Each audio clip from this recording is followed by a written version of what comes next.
पहली बात, हिंदी साहित्य की दुनिया में, हिंदी साहित्य के पूरे कलेवर में चंद्रिका प्रसाद जिज्ञासु को लेकर के बिल्कुल शून्य मिलता है। आज उनका स्मृति दिवस है, 12 तारीख को 1974 में उनका निधन हुआ। जन्मतिथि को लेकर विवाद है, जो 1889 के आसपास इन्होंने इनके जन्मतिथि मिलती है। मैं चूंकि हिंदी साहित्य से भी जुड़ा हुआ हूं, हिंदी साहित्य का विद्यार्थी हूं, इसलिए कुछ चीजें मैं उससे भी जोड़ करके कहना चाहूंगा। चंद्रिका प्रसाद जिज्ञासु ने जिस दौर में हिंदी साहित्य में अपनी दखल, अपनी लेखनी के जरिए, अपनी वैचारिकी के जरिए रखने की शुरुआत की, वह दौर हिंदी में किन्हीं द्विवेदी युग, किन्हीं छायावाद, मैं किन्हीं कह रहा हूं, इसके पीछे मेरा एक विशेष संदर्भ है। मैं साहित्य का विद्यार्थी हूं और मुझे अच्छे से पता है कि हम जब साहित्य के आधुनिक काल को पढ़ते हैं तो द्विवेदी युग, छायावाद युग, प्रगतिवाद युग, प्रयोगवाद युग, कविता का एक पूरा इतिहास है। उसी दरमियान साहित्य इतिहास लेखन का इतिहास है, विमर्शों का इतिहास है। उस बीच में कैसे एक ऐसा शख्स जिसके बुनियादी उसूलों और सिद्धांतों को, जिसकी शुरुआत को, यानी साहित्य लेखन जिस चश्मे से हो रहा है, एक सूत्र बस बताऊंगा, उससे आप इस चीज को समझ जाएंगे कि जब नागरी प्रचारणी सभा ने हिंदी साहित्य इतिहास लेखन की जिम्मेदारी सौंपी तो उसमें एक भी सदस्य गैर ब्राह्मण नहीं था। सारे लोग एक जाति के थे। नागरी प्रचारणी सभा, उन्हें ही यह जिम्मेदारी सौंपी गई थी कि आप सूचनाएं संकलित करेंगे, साहित्य की सूचनाएं होंगी, कवियों की सूचनाएं होंगी, लेखकों की रॉ मटेरियल कलेक्ट करेंगे, वो किनके घर जाएंगे और पूरा विमर्श किस चश्मे से देखा जाएगा। बेशक वहां प्रगतिशील तत्व भी मिलते हैं, बहुत सारी चीजें मिलती हैं, मैं पूरी तरह से खारिज नहीं कर रहा हूं, लेकिन मेरा सवाल इस पूरी प्रक्रिया पर है जिसमें हस्तक्षेप करने वाले चंद्रिका प्रसाद जिज्ञासु को हिंदी साहित्य में कोई जगह नहीं दी गई। दूसरा सवाल मेरा यह है, ये मेरा सवाल है एक तरह से, कि क्यों ऐसा हुआ, साहित्य की दुनिया में उन लोगों को जगह क्यों नहीं दी गई जिनके विश्लेषण की कसौटियां, जिनके विश्लेषण के पन्ने परंपरागत एक खास तरह की चीजों से अलहदा थे। वो नए सवाल खड़े कर रहे थे, वे नए प्रश्न खड़े कर रहे थे जिनमें जाति का प्रश्न गहरे अर्थों में शामिल था। दूसरा सवाल, चूंकि बहुजन वैचारिकी पर मुझे अपनी बात रखनी, चंद्रिका प्रसाद जिज्ञासु को जोड़ते हुए सवाल यह है कि सामाजिक न्याय एक फिलॉसफी का नाम है, एक विचार का नाम है। संविधान की प्रस्तावना में बेशक यह दर्ज है कि अलहदा सामाजिक न्याय होगा, अलहदा आर्थिक न्याय होगा और अलहदा हर तरह का न्याय होगा। लेकिन मैं जब इसे देखता हूं और पूरी वैचारिक परंपरा का अध्ययन करता हूं तो मैं ये पाता हूं कि यह सामाजिक न्याय के भीतर आर्थिक न्याय, लैंगिक न्याय, सभी तरह के न्याय शामिल हैं। बात नंबर 1।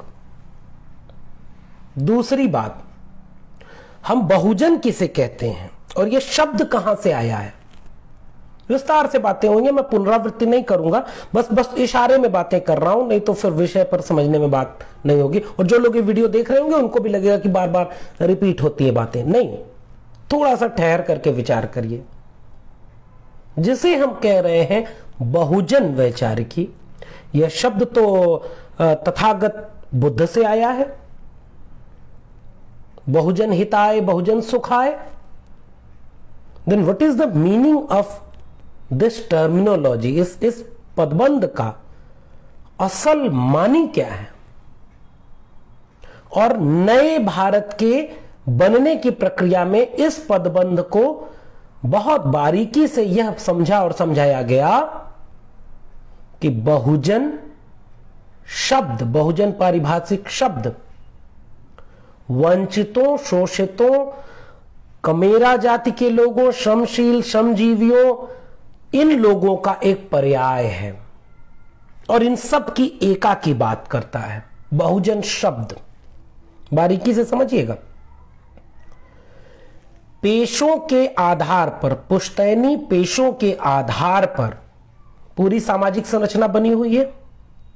जो जिस पेशे को करता उसे वही जाति बना दी गई और फिर वो जाति को धार्मिक और शास्त्रीय पैमानों के आधार पर ठहराया गया, एक खांचे में फिक्स किया गया और उन पेशों की सामाजिक और सांस्कृतिक हैसियत निर्धारित की गई और जिनके मुताबिक उनकी पद सोपानीकृत व्यवस्था, जिसे क्रिस्टोफ जेफरले कहते हैं, हायरार्की जो बनी है, ग्रेडेड इनइक्वालिटी, अंबेडकर के टर्म को डिकोड करते हुए क्रिस्टोफ कहते हैं ग्रेडेड इनइक्वालिटी, वहां तक पहुंचाया गया। तो इस पूरी संस्कृतिकरण की प्रक्रिया में, सामाजिकरण की प्रक्रिया में जो वंचित किए गए, जाहिर सी बात है कि इस पूरी प्रक्रिया को बनाने वाले वे लोग हैं जो खुद को अपने इस पूरी प्रक्रिया में शीर्ष पर रखेंगे। पद सोपान उसके शीर्ष पर लोग होंगे। तो जो निचली पायदान पर जो कमेरा जाति के लोग थे, जो श्रमजीवी थे, ये सबकी एक पदस्थिति थी और उन सबको बहुजन शब्द के साथ जोड़ा गया। उत्तर भारत, जहां से मैंने अभी आज की बातचीत शुरू की थी, उत्तर भारत के पूरी संदर्भ में जब हम बात करते हैं तो बेशक एक नाम आता है मान्यवर कांशीराम का कि जिन्होंने राजनीतिक गलियारों में वोट की राजनीति के पूरे ग्रामर के भीतर बहुजन शब्द को स्थापित किया और इसके लिए हम मान्यवर कांशीराम को श्रेय भी देते हैं। लेकिन उसके पहले एक जगह ठहर करके विचार करते हैं, क्या वाकई इस हिंदी भाषी क्षेत्र की राजनीति, इस हिंदी भाषी क्षेत्र के पूरे विमर्श में शून्य था? क्या वाकई शून्य था? हम नवजागरण को जब देखते हैं, थोड़ा सा आज गंभीर बात करने का मन है तो थोड़ा सा ठहर करके विचार करिएगा मित्रों। नवजागरण, हिंदी नवजागरण की बात होती है तो एक धारा दिखती है बंगला नवजागरण से, जिसका खासा प्रभाव हिंदी बेल्ट पर है, जिसमें जाति के प्रश्न, मैं अपनी शब्दावली में कहूं तो नगण्य है। और दूसरी धारा नवजागरण की दिखती है महाराष्ट्र की, और महाराष्ट्र की परंपरा में ज्ञानदेव, नामदेव, तुकाराम से लेकर के वो ज्योतिबा फूले, सावित्रीबाई फूले, फातिमा शेख, उस्मान शेख, छत्रपति शाहू जी महाराज से होते हुए डॉक्टर अंबेडकर, और उस पूरी परंपरा में वो आगे बढ़ती जाती है। और महाराष्ट्र की नवजागरण की धारा में जाति का सवाल सबसे प्रमुखता से उठाया गया और पूरा विमर्श इस तरह से है कि ये जो काऊ बेल्ट है, कथित काऊ बेल्ट, मैं इस टर्म से सहमत नहीं होता, गोबर पट्टी, काऊ बेल्ट, भाषा का भी अपना एक राजनीति होती है, ध्यान से समझिएगा इस बात को। भाषा की राजनीति है, आपसे गालियां दिलवाई जाती हैं महिला विरोधी, सारी गालियां महिला विरोधी हैं। मित्रों कभी ठहर कर विचार करिए कि सामंतवाद, पूंजीवाद तो खैर बात की पूरी असर दिखता है, सामंतवाद और ब्राह्मणवाद के गठजोड़ ने भाषा को कैसे एस्टेब्लिश किया, और भाषाएं घोर महिला विरोधी हैं। इसी तरह से यह दर्शन स्थापित किया गया कि यह भाषा गोबर पट्टी कह दी जाएगी, काऊ बेल्ट कह दी जाएगी, गंगा जमुना दोआब का ये पूरा मैदानी इलाका जो उर्वर है, आर्थिक रूप से सबसे उर्वर है, क्या वह वैचारिक रूप से शून्य था? ये मेरा सवाल आपसे है। मैं इस सवाल से ही इस बात को जोड़ रहा हूं कि ऐसा कदापि नहीं था। और यह जो गंगा जमुना दोआब का इलाका है, जैसे आज के दौर में हम पूरे उत्तर प्रदेश, बिहार और तमाम अविभाजित बिहार, अविभाजित उत्तर प्रदेश, थोड़ा मध्य प्रदेश, ये पूरा जो इलाका है यह वैचारिक शून्यता का शिकार नहीं रहा है। और तब सबसे प्रमुख नामों में से एक नाम चंद्रिका प्रसाद जिज्ञासु का आता है। विचारक तो विचार को लेकर के जिंदा होता है ना। पेरियार, ईवी रामास्वामी पेरियार दक्षिण भारत की भौगोलिक सीमा में क्या बंद कर रह गए? क्या पेरियार ने कभी कोशिश नहीं की कि वो उत्तर भारत तक अपनी वैचारिक क्रांति, जिसका उन्वान सामाजिक और सांस्कृतिक परिवर्तन था, वह उत्तर भारत तक नहीं आए? क्या दक्षिण भारत के पेरियार का उत्तर भारत से कोई रिश्ता बनता है क्या? इस सवाल पर विचार करते ही चंद्रिका प्रसाद जिज्ञासु का नाम सामने आएगा। डॉक्टर भीमराव अंबेडकर, जिनका उत्तर प्रदेश, बिहार के इस मैदानी इलाके से सीधा कोई रिश्ता बनता है क्या? शुरुआत कैसे होती है? जैसे ही इस इतिहास का विश्लेषण करने बैठेंगे, आपको चंद्रिका प्रसाद जिज्ञासु का नाम सामने आएगा।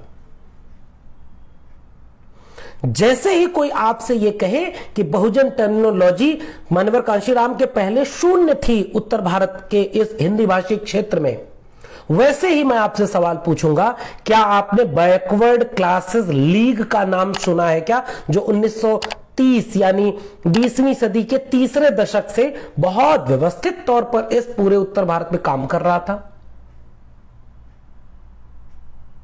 और फिर तीसरे सवाल से मैं अपनी बात आगे बढ़ा रहा हूं। एक आरोप और लगता है, और वह आरोप है, आज भी इस बात को कमोबेश आरोप ठीक भी है, लेकिन उसके और अर्थ हैं। वह आरोप क्या है कि जो सामाजिक, सांस्कृतिक और बौद्धिक चेतना, आंदोलन धर्मिता, सांगठनिक पहलकदमी दलित समाज के भीतर है, आदिवासियों के भीतर है, वह अन्य पिछड़े वर्ग यानी ओबीसी के भीतर थी ही नहीं। मैं इस बात से पूर्णतः सहमत नहीं होता, क्योंकि इस धारणा के बुनियाद में तथ्यहीनता है, ज्ञान का अभाव है, सूचनाओं का अभाव है। आसान भाषा में कह रहा हूं, थोड़ा सा इस बात को समझिएगा।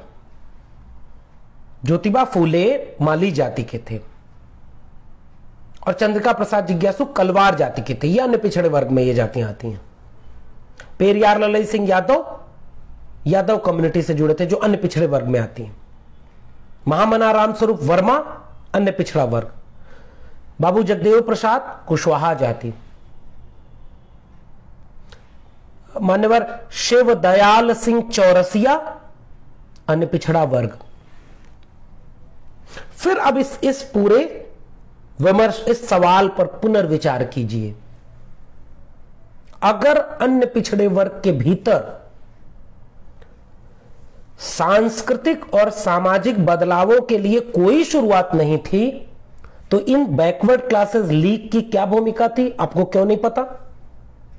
और तब यह सवाल क्यों नहीं पता कि डॉक्टर भीमराव अंबेडकर से लेकर के पेरियार का रिश्ता इस उत्तर भारत के हिंदी भाषी क्षेत्र से जोड़ने वाले लोगों में पेरियार ललई सिंह यादव, चंद्रिका प्रसाद जिज्ञासु की क्या भूमिका है? और आज जब मैं यहां बात करने आया हूं, तो मैं चंद्रिका प्रसाद जिज्ञासु पर विस्तार से बोलने की बजाय मैं इस रिश्ते पर बात करके आपके भीतर एक उत्सुकता पैदा करना चाहता हूं कि कृपया इस इतिहास को पढ़ें। अब मैं उस इतिहास के थोड़े से विस्तार में जा रहा हूं। क्यों पढ़ना चाहिए इतिहास? कौन थे ये लोग? क्या काम कर रहे थे? कबीर को बार बार याद करता हूं, मैं अपने पुरखों से ऊर्जा लेता हूं, क्योंकि मैं उस वैचारिक पीढ़ी से अपना रिश्ता महसूस करता हूं जिसके विरासतें, जिसकी नींव तथागत बुद्ध से लेकर के कबीर, रैदास, नानक तक से जुड़ी हुई हैं, निर्गुण परंपरा से जुड़ी हुई हैं। और तब कबीर का, काशी का होना मुझे ऊर्जा देता है। और फिर जब मैं उतने विस्तार में नहीं जाता हूं, उस पूरे उस कबीर की जमीन को जब 20वीं सदी में मैं देखने की कोशिश करता हूं, तो मैं बैकवर्ड क्लासेस लीग को एक अहम भूमिका निभाते हुए महसूस करता हूं। और जिसमें बार बार मैं जिन लोगों का नाम ले रहा हूं, उन लोगों के बारे, एक पतली सी पुस्तिका है, मैं चाहूंगा कि वो पुस्तिका आप लोग को जरूर दिखाऊं। वह पुस्तिका है शिव दयाल सिंह चौरसिया जी के ऊपर। उस पुस्तिका पर जरूर बात होनी चाहिए। बाबू जगदेव प्रसाद के ऊपर है और वो पुस्तिका है। मैं एक सवाल इस पुस्तिका के बहाने पूछूंगा आपसे कि क्या इतनी पतली सी किताब होनी चाहिए शिवदयाल सिंह चौरसिया जी पर, जिन्होंने पिछड़े वर्ग के भीतर जो सांगठनिक प्रक्रिया चल रही थी, उस सांगठनिक सामाजिक सांस्कृतिक क्रांति का एक मुकम्मल दस्तावेज तैयार किया। शिवदयाल सिंह चौरसिया जो पूरा प्रकरण है, जिसका जिक्र मानवर कांशीराम चमचा युग में करते हैं, मैं उसका भी जिक्र करके आज की बात को एक उस दायरे से जोड़ने की कोशिश कर रहा हूं जहां इसको विस्तार में देखने की जरूरत है। शिवदयाल सिंह चौरसिया जी के साथ आपको चंद्रिका प्रसाद जिज्ञासु और पेरियार ललई सिंह यादव, इनका जिक्र आएगा। और मैं थोड़ी सी माफी चाहूंगा कि मुझे वो किताब को लेकर के थोड़ी मुश्किल है, किसी मित्र को हमने। शिवदयाल सिंह चौरसिया, चंद्रिका प्रसाद जिज्ञासु, पेरियार ललई सिंह यादव, इन लोगों ने डॉक्टर अंबेडकर और पेरियार को लखनऊ बुला करके सभा कराने और सांगठनिक चीजों को आगे बढ़ाने में महती भूमिका निभाई। यानी पेरियार, ललई सिंह और चंद्रिका प्रसाद जिज्ञासु, ये वो लोग थे। सआदतगंज लखनऊ में चंद्रिका प्रसाद जिज्ञासु का आवास था और वहां उन्होंने अपने कार्यालय का नाम हिंदू समाज सुधार के नाम से रखा था और वहां से किताबें छपवाते थे। गौतम बुद्ध से लेकर के डॉक्टर भीमराव अंबेडकर, पेरियार तक को उत्तर भारत के इस हिंदी भाषी क्षेत्र में रिश्ता जोड़ने के लिए वो बहुत मेहनत करते हैं, किताबों का अनुवाद कराते हैं। डॉक्टर अंबेडकर की किताब, डॉक्टर पेरियार की किताब, डॉक्टर अंबेडकर की किताब, इन किताबों का हिंदी अनुवाद करके उत्तर भारत के गांव-गांव में उसका प्रचार करते हैं। यह है बहुजन वैचारिकी। शिवदयाल सिंह चौरसिया, चंद्रिका प्रसाद जिज्ञासु, इन लोगों की महती भूमिका बैकवर्ड क्लासेस लीग से लेकर के गांधी तक के सामने यह प्रस्ताव रखने की भूमिका तक है कि अन्य पिछड़े वर्ग के हित, अन्य पिछड़े वर्ग के हितों का संरक्षण, अन्य पिछड़े वर्ग के हक हुकूक के हिस्सेदारी के आंकड़ों के साथ उन्होंने, इन लोगों ने रिप्रेजेंटेशन दिया। और तब कहा गया कि कैसे बैकवर्ड क्लासेस लीग लखनऊ में शेड्यूल्ड कास्ट फेडरेशन के साथ एक अलायंस करके कार्यक्रम करते 25 अप्रैल 1948 को। और इसमें ये सारे लोग यहां पर बैठ करके इस पूरे कार्यक्रम को आगे बढ़ाने की बात उठाते हैं, जिसमें शिवदयाल सिंह चौरसिया के साथ चंद्रिका प्रसाद जिज्ञासु का एक बहुत अहम रोल है। और 1950 में यही लोग मिलकर के Akhil Bharatiya backward classes federation, और जिसका 26 जनवरी 1950 को कार्यवाहक सभापति चौरसिया जी को चुना गया। 16 मई 1950 को कॉन्स्टिट्यूशन क्लब दिल्ली में उसका उद्घाटन हुआ, जिसमें राधा कृष्णन भी थे। 53 को चौरसिया जी ने बैकवर्ड क्लासेस फेडरेशन का जो है वहां पर एक बड़ा प्रोग्राम कराया। यानी अन्य पिछड़े वर्ग के भीतर लगातार एक सक्रियता दिखती है। वही सक्रियता अर्जक संघ के साथ, शोषित समाज दल के साथ अलग रूप में विकसित होती दिखती है। और चंद्रिका प्रसाद जिज्ञासु अपने पत्रों के जरिए, अपनी लेखनी के जरिए वैचारिक, बहुजन वैचारिकी के विचारकों की किताबों के अनुवाद के जरिए उत्तर भारत के लोगों को किस बात के लिए एकजुट कर रहे थे। गांधी के प्रभाव में आकर के चंद्रिका प्रसाद जिज्ञासु और इन लोगों ने कहा भी कि आप ठीक कह रहे हैं कि बड़ा दुश्मन सामने है, तो हमें आज उनका साथ देना चाहिए, कांग्रेस का साथ देना चाहिए, और जब सब कुछ व्यवस्थित होगा तो हम अपने हिस्से की लड़ाई लड़ लेंगे और हम उन सारी चीजों को आगे बढ़ाएंगे। ठीक बात है, लेकिन जिस वैचारिक शून्यता का आरोप लगाया जाता है, मैं यह देख पाता हूं कि ऐसा दरअसल तथ्य के अभाव में या किसी गहरी साजिश के अभाव में रखा गया, ताकि अन्य पिछड़े वर्ग के भीतर यह आरोप सफलता से लगाए जाएं कि अन्य पिछड़ा वर्ग सामाजिक और सांस्कृतिक तौर पर गंभीर नहीं है। यह ठीक बात है। मैं इतना इस बात को मानता हूं कि जो सांस्कृतिक सजगता दलित वर्ग में मान्यवर कांशीराम की बड़ी भूमिका इसमें है, तमाम और आंदोलनों की भूमिका है, संगठनों की भूमिका है, और एक सांस्कृतिक सजगता उनके भीतर दिखती है। अन्य पिछड़े वर्ग के भीतर कालांतर में चल करके वह सजगता कम होती जाती है। लेकिन इसकी वजहें हैं। इसकी बुनियादी वजह दलित समाज, आदिवासी समाज और पिछड़े वर्ग की जातियों के बीच जो आर्थिक सामाजिक स्तरीकरण के भीतर जो भिन्नता है, जो अंतर है, उसके चलते ऐसा है। यह इस बात के चलते नहीं है कि अन्य पिछड़े वर्ग के भीतर कोई सांस्कृतिक सजगता ही नहीं है। मैं इसे खारिज करता हूं और आज के वक्तव्य में आपसे अपील करता हूं कि अगर आप बहुजन वैचारिकी की ऐतिहासिक परंपरा से जुड़ करके अगर इस पूरे विमर्श को, हमारे आज के संघर्षों को 2021 में अब आने वाले प्रश्नों से जूझने को नहीं जोड़ के देखेंगे, तो हम किसी गहरी साजिश के शिकार हो जाएंगे। और वो गहरी साजिश लगातार अन्य पिछड़े वर्ग के लोगों के भीतर यह तर्क समझाने में सफल होती जाएगी कि गर्व से कहो आप हिंदू हैं, क्योंकि अन्य पिछड़े वर्ग के लोगों के भीतर चंद्रिका प्रसाद जिज्ञासु का, बैकवर्ड क्लासेस लीग का, अखिल भारतीय बैकवर्ड क्लासेस महासभा का, पेरियार ललई सिंह यादव का इतिहास ही नहीं ले जाया जाएगा। इसलिए चंद्रिका प्रसाद जिज्ञासु उस पूरी बुनियाद को रच रहे हैं जिसमें डॉक्टर अंबेडकर जब 1950 से 56 के बीच लगातार कई बार, पहले भी आते रहे, कई बार डॉक्टर अंबेडकर यहां आए और 48 की बैठक में डॉक्टर अंबेडकर ने साफ तौर पर कहा, 52 में भी इस बात को रिपीट किया, चमचा युग में इसका जिक्र किया मान्यवर कांशीराम ने, कि इस देश में सबसे ज्यादा वंचना, सबसे ज्यादा अवसरों को छीना जाना, इस सब का शिकार अन्य पिछड़ा वर्ग हुआ है। बात समझिएगा, डॉक्टर अंबेडकर ये बात बोल रहे हैं और डॉक्टर अंबेडकर फिर से एक्सप्लेन कर रहे हैं, इसको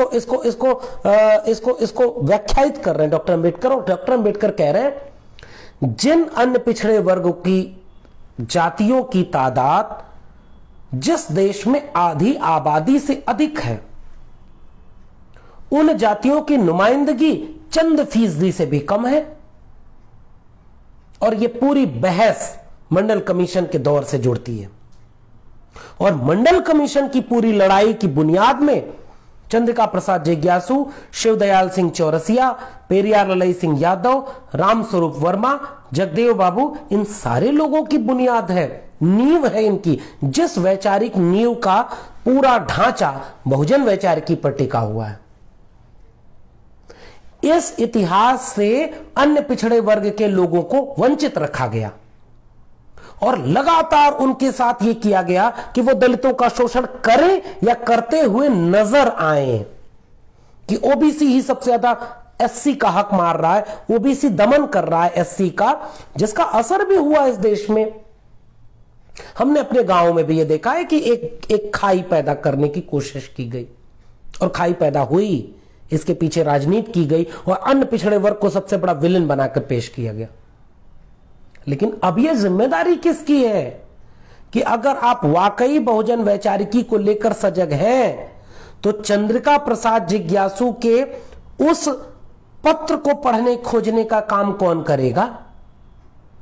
अनुवाद का काम कौन देखेगा? पर्चे निकाल करके चंद्रिका प्रसाद जिज्ञासु, पेरिया ललई सिंह यादव लगातार उत्तर प्रदेश के वर्तमान जिलों के बीच लोगों को समझा रहे हैं कि आप दरअसल इस पूरी हेजेमनी में शोषित जमात में आते हैं, वंचित जमात में आते हैं, आपकी हकमारी की गई है। और आज जिस बहुजन एकाकी, बहुजन वैचारिकी का हम सवाल उठाते हैं कि 2021 में बहुजन वैचारिकी का सवाल रोटी, कपड़ा, मकान से अब आगे चलकर और 3 चीजों को जोड़कर शामिल करता है अपने पूरे विमर्श में। वो 3 चीजें शिक्षा, स्वास्थ्य, रोजगार। और तब अन्य पिछड़े वर्ग के लोगों के बीच यह विमर्श ले जाने की जरूरत है कि अगर यादव जी लोग क्षत्रिय थे तो ये यादव जी लोग का जितना संख्या है उतने लोग क्यों नहीं है? ब्यूरोक्रेट क्यों नहीं है? जज क्यों नहीं है? विश्वविद्यालयों के प्रोफेसर क्यों नहीं है? 2018 तक ओबीसी प्रोफेसर 0 क्यों थे? एक भी कुलपति इस समय सेंट्रल यूनिवर्सिटी के ओबीसी नहीं है, यादव नहीं है, जबकि यादव राजपूत थे कथित तौर पर, लोधी राजपूत है, चौहान अलग अपने को जोड़ते हैं, तमाम जातियां अपने को छत्री बनाने पर तुली हैं। और चंद्रिका प्रसाद जिज्ञासु, पेरिया ललई सिंह यादव, इन सारे लोगों ने कहा कि आप सब शोषितों की, वंचितों की और सर्वहारा की जमात में शामिल हैं। और तब एक रिश्ता बनेगा डॉक्टर अंबेडकर से, पेरियार से, बैकवर्ड क्लासेस लीग का, पिछड़े वर्ग अधिवेशन का, पिछड़ी वर्ग की महासभाओं का, पिछड़े वर्ग को लेकर के काम कर रहे इन लोगों का, जिनकी लड़ाइयों में मंदिर बनाना, रामलला हम आएंगे मंदिर वहीं बनाएंगे, कहीं नहीं था। धर्म खतरे में है, इसको बचाने की लड़ाई इन लोगों ने नहीं लड़ी। मंदिर बनाने की लड़ाई चंद्रिका प्रसाद जिज्ञासु के लेखन में नहीं है। चंद्रिका प्रसाद जिज्ञासु सीधे इस बात के लिए लड़ते हैं कि आप हमारा हक हमें दे दो। यह सबसे गंभीर बात है जो इस पूरे विमर्श में साफ तौर पर हमें रेखांकित करने की जरूरत है, क्योंकि जिस दिन इस देश की आधी आबादी के अन्य पिछड़े वर्ग की जातियां अपने वैचारिक प्रतीकों से, अपने वैचारिक पुरखों से अपना रिश्ता कायम करने में सफल हो जाएंगी, बहुजन वैचारिकी अपने आप मजबूत हो जाएगी। जमीन पर, विमर्शों में है, जमीन पर मजबूत हो जाएगी। उसके लिए किसी राजनीतिक दल का मुंह आप क्यों देखते हैं? उनकी अपनी सीमाएं हैं। और जिस दिन बहुजन वैचारिकी मजबूत हो जाएगी उस दिन नमस्ते सदावत्सले, हिंदू भूमि, आर्यावर्ते, जम्बू द्वीपे, भारत खंडे का पूरा विमर्श ध्वस्त हो जाएगा। इसलिए साजिशन अन्य पिछड़े वर्ग को सबसे बड़ा विलेन बनाया जा रहा है और साजिशन जो काम किया जा रहा है अन्य पिछड़ा वर्ग उसका शिकार हो जा रहा है। इसलिए साहित्य इतिहास के साथ साथ वैचारिकी के इतिहास से जुड़ने की जरूरत है। आज मैंने जानबूझकर बहुत सारे तथ्य नहीं दिए, चंद्रिका प्रसाद जिज्ञासु पर विस्तार में आपसे नहीं बताया।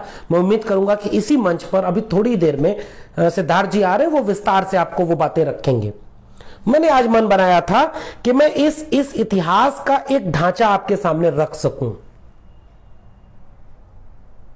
और उस यात्रा को रेखांकित कर सकूं कि जिसे गोबर पट्टी कह रहे हैं आप, जिसे आप काऊ बेल्ट कह रहे हैं, जिसे बीमारू राज्य कहते हैं, यह ऐसा नहीं है।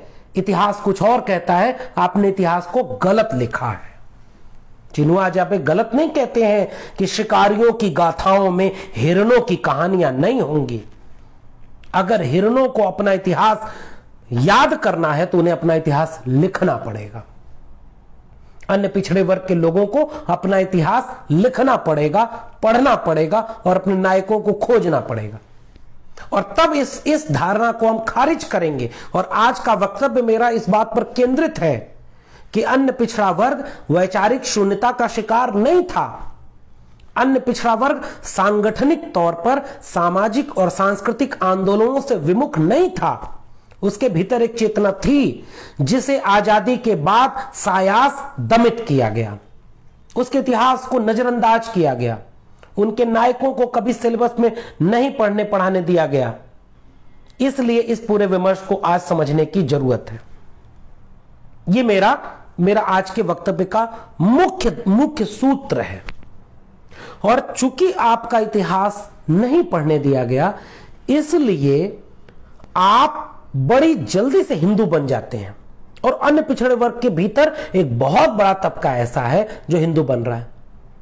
अन्य पिछड़े वर्ग, अब आखिरी बात, आज के वक्तव्य की मेरी आखिरी बात, मुझे नहीं पता कि मैं कितना सूत्रों को जोड़ पाया होऊंगा।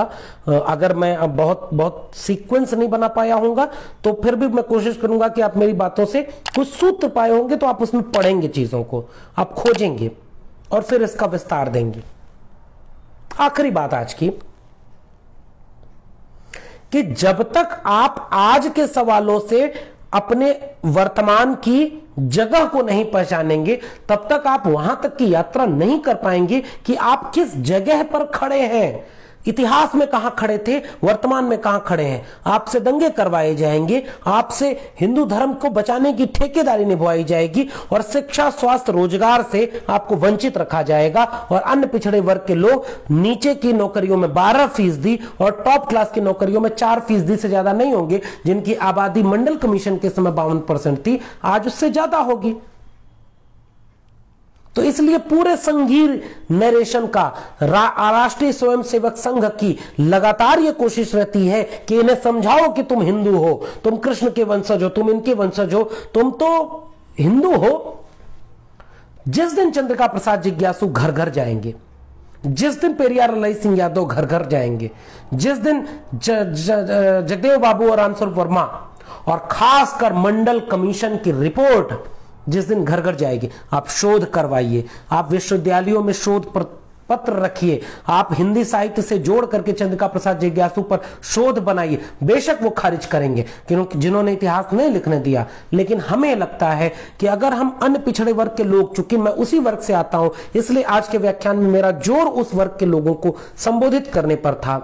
गलतियां आपसे भी हुई हैं, कुछ बड़ी जातियों के भीतर एक खास तरह की दिक्कतें हैं, लेकिन अगर हम विचार को स्पष्ट करेंगे, अगर हम विचार से विचार का रिश्ता जोड़ेंगे, तो अन्य पिछड़े वर्ग की ऊपर की कुछ कथित तौर पर ऊपर, हालांकि ऊपर ऊपर कोई है वह नहीं, केवल आपको झूठ बोल के दिखवाया जाता है कि सारा हक इन्होंने खा लिया। अरे जाति जनगणना कराओ, हम तो वहां खड़े हैं। और एक डिस्क्रिमिनेटिंग इंडेक्स बनाओ और उसके आधार पर सबको रिजर्वेशन दो, सबको हक दो, और फिर एक वैचारिक क्रांति की बुनियाद को मजबूत करो। आप जो वैचारिक क्रांति अन्य पिछड़े वर्ग यानी कमेरा, कृषक, कामगार जातियों की एका और उस अन्य पिछड़े वर्ग की एका से बहुजन एका और उस बहुजन एका को राष्ट्र निर्माण की मुख्य दार्शनिक एका तक ले जाएगा।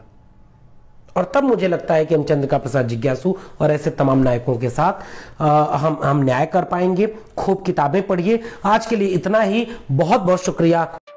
For more updates, subscribe to our channel, click the show links and enjoy watching the videos.